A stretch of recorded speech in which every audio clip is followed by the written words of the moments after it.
Hi. This one is about should you rent or should you buy? And that is a question that everyone asks themselves. Should I rent or should I buy? So let's just get down to the nitty-gritty right away because I know everybody wants the answer. The answer is, should you rent? No. Should you buy? No. Well, you don't want to be a homeless person living in a box, so what do? You have to answer this question first. 1, can you buy? Do you qualify for a house? Phone a mortgage broker. I've got 2 great ones.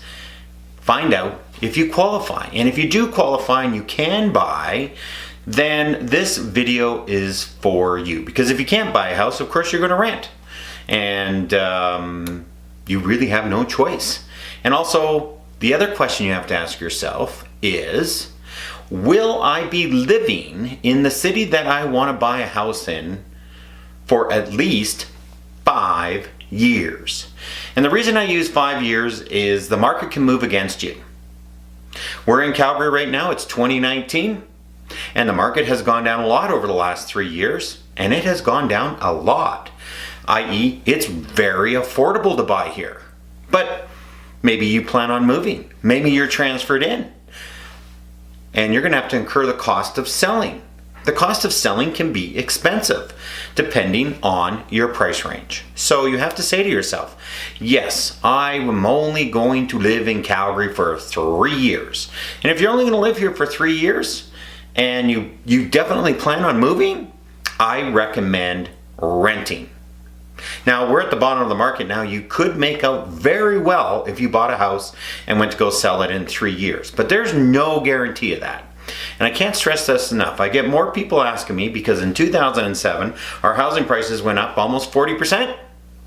1 year. It went up more in 1 year than it did in the previous 15 years. But you build equity when you own a home. So should you rent or should you buy? So this is the numbers. If you rent, your money's gone. But renting gives you the freedom to leave whenever you want. You might lose your damage deposit, pay a little bit of damage or whatever it is, but honestly, if you don't like where you're living, you don't like the district you're in, you're not sure, you're gone. Just pack up and move. No big deal. Big promotion, something like that happens, and you got to go somewhere else. Renting is the option. Buying has an expense. Buying at the very beginning is a little more expensive than renting, but you've got to remember something about buying that nobody talks about. Buying a home and living in it, and say you buy a place and live in it for 25 years. That is forced savings. When you get a mortgage, only a small portion of it is interest, and a portion of it is principal pay down. Nobody talks about this because it's complicated and it's long and nobody wants to say anything. But let's use round numbers. If you got a $1,000 a month mortgage payment, that would be about $190,000 maybe at today's interest rates. There's going to be about $200 in interest. The rest is going to be paid down. Maybe $300 in interest rest pay down. I didn't bother to figure it out. The rest is mortgage pay down, $700 a month. You're saving $700 a month. You don't really look at it that you're saving the money. You just look at it as I'm making a mortgage payment. I could go rent for $14, but buying is $16. Why would I do that? Well, that $200 difference turns into an extra $500 a month. So do the math on that. Are you ready? $9,400 a year, and it increases every year because interest is only calculated after you make the payment. So the amount of interest you pay per month goes down, the amount of principal you make goes up. Voila! You get the house paid for. Assuming you buy a house today and it never go up in value. You pay $200,000 for it, or $300,000, $400,000. In 25 years, it's going to be paid for because you live in Canada. We have 25-year amortization on our mortgages. That means, and amortization means how long you take to pay for it. 25 years. There is another version of that you can get. You're not going to do that. If you have to do that, buy a lesser house. Make your expectations about building equity instead of getting that beautiful little house that you want. Because sometimes you can't get that beautiful little house at the beginning, even in the middle. I had to make 6 moves before I got the house I wanted. Interest rates were 20%. Then they went to 18, 16, 12, 10. It was crazy. Today, interest rates are incredibly low, not going any lower. That's just the fact. The cycle repeats and we're on the upswing in the cycle. So, rent or buy? Ask yourself that question.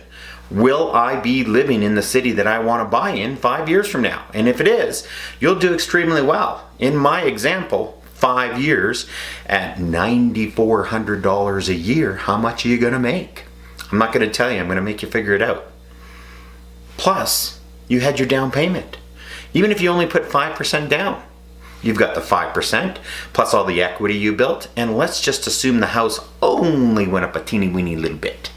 You bought it for $200 and now it's worth $220. How much money do you have? You only put $10,000 down on that thing.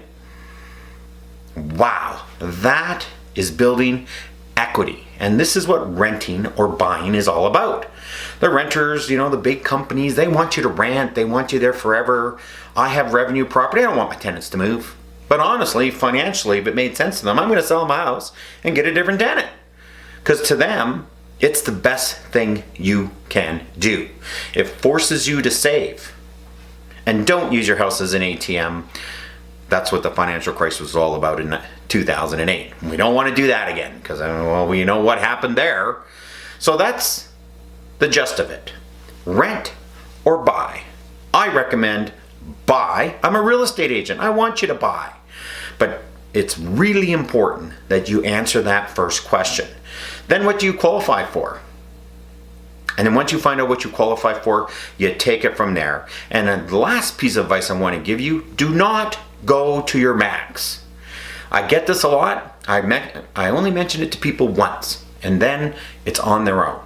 Don't go to your max. Sometimes you have to. You live in an area or you want an area, you have no choice. That's just the pricing of that area, and if you want to live there, you got to do it. And there's nothing wrong with that. But if you don't, you have money left over. If a repair comes up, you can take care of it. And most repairs improve the value of your house, but not all of them. And you don't get house poor. That's the biggest thing people are afraid of, is being house poor. And I don't want to be house poor. And I don't think you do either. So just remember, rent or buy. I say buy.